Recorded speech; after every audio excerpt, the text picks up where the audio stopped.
ঠেলায় পড়ে ডাকি হরি, মনে কিছু করো না। কৃষকদের এখন 20,000 টাকা করে দিচ্ছেন মোদী সরকার।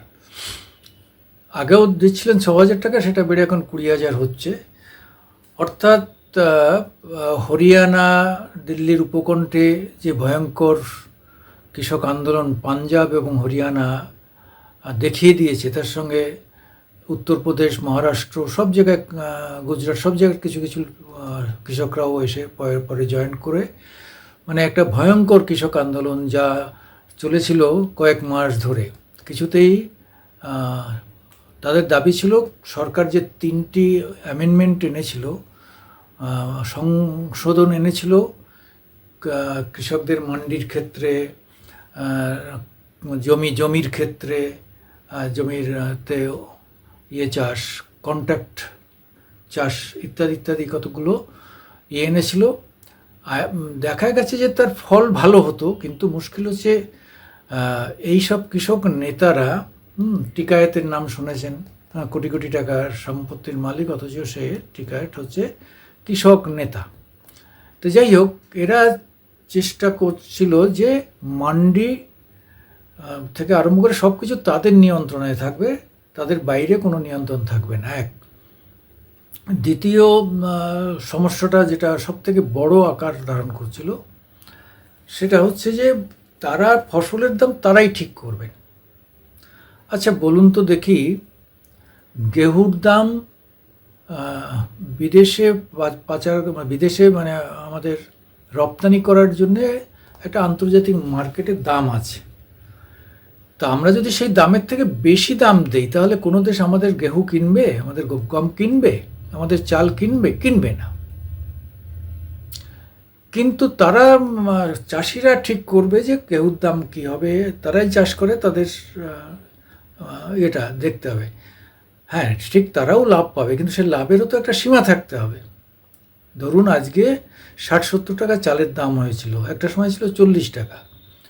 এইবার দাম 32 টাকা করে আপনার আটার রেট, যদি একটু প্যাকেজিং হলে সেই আটার রেট 42 টাকা।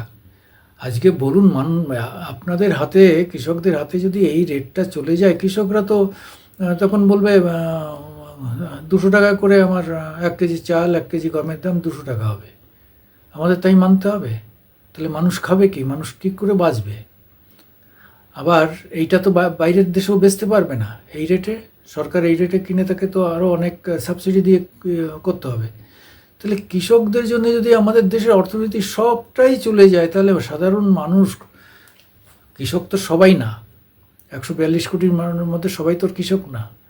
তাহলে এই কৃষকদের একটা অংশের জন্য 142 কোটি লোক সাফার করবে। অদ্ভুত সব ব্যাপার। হ্যাঁ, তারা খেয়াল রাখতে হবে কৃষকরা যাতে মরে না যায়, তারা যাতে খরচা ব্যয় করে লাভ পায় কৃষিতে, এবং তাদের সাহায্য করা উচিত। যখন তারা চাষবাস করবে, তাদের স্বল্প মূল্যে বা 0% সুদে তাদের সাহায্য করা, এগুলো উচিত। কিন্তু তাই বলে এমন নয় যে কৃষকের হাতে যদি তার ফসলের দামের নিয়ন্ত্রণ চলে যায়, তাহলে ওই চাল 200 টাকা কিনতে হবে যেটা, আর গেহু কিনতে হবে 250 টাকা, যেটা পাকিস্তানে হচ্ছে এখন। পাকিস্তানের মানুষ না খেয়ে মরছে, সাধারণ মানুষ, গরিব মানুষ কোথায় যাবে, নিম্নবিত্ত কোথায় যাবে, মধ্যবিত্ত কোথায় যাবে? এটা হয় নাকি? কিন্তু আমাদের দেশের এমন একটা ভাব যে কৃষকের বিরুদ্ধে কিছু বললে, আরে বাপরে, এত বড় অপরাধ হয়ে যাবে যে মানে সে গরিবের ঘোর শত্রু। যা কিছু হোক যুক্তিযুক্ত হোক, অযৌক্তিক হলে সেটা কখনো মানা উচিত নয়, করাও উচিত নয়, তার ফল ভবিষ্যৎ খুব খারাপ হয়। যাই হোক, দেখা যাক এখন মোদি বিরোধী এই যে কৃষক জোট, এবার যে ভোটে আসন কমেছে তার প্রশ্নে অনেকটা কংগ্রেস টিকায়েত, তারপর পাঞ্জাবে কংগ্রেসের একটু রয়েছে, এদের যে ঘোটালা, মানে এদের যে জোট বা গোটলা যা বলো, এরা সবাই মিলেই মোদির বিরুদ্ধেই ভোটটা দিয়েছে, বিজেপির বিরুদ্ধে ভোটটা দিয়েছে।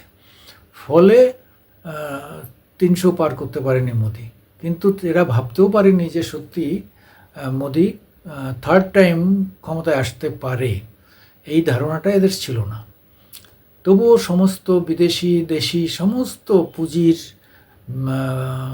অর্থ ঘুষের বিরুদ্ধে দাঁড়িয়ে মোদি জিতেছে। দেখা যাক, আমরা আশা করি একটা স্টেবল সরকার, তৃতীয়বার আসা একটা স্থায়ী সরকার, তার কাজ করার অনেক সুযোগ আছে যদি সে করে। যদি না করে তাহলে আবার 5 বছর পরে চলে যাবে, তো চলেই যাবে। যেমন কংগ্রেস গেছে তো আর ফেরার নাম নেয় না, এরাও চলে গেলে আর ফেরার নাম নেবে না। ফলে আমরা এটা মাথায় রাখতে হবে, শুধু কৃষক করলে হবে না, আর বহু মানুষ আছে, গরিব মানুষ, তাদেরও বাঁচাতে হবে। নমস্কার, আমি সুকুমার দেবনাথ, মা মাটি মানুষ ইউটিউব থেকে আপনাদের আহ্বান জানাচ্ছি, আপনারা আমাদের একটু সাহায্য করুন, লাইকস দিন, শেয়ার করুন এবং সাবস্ক্রাইব করুন।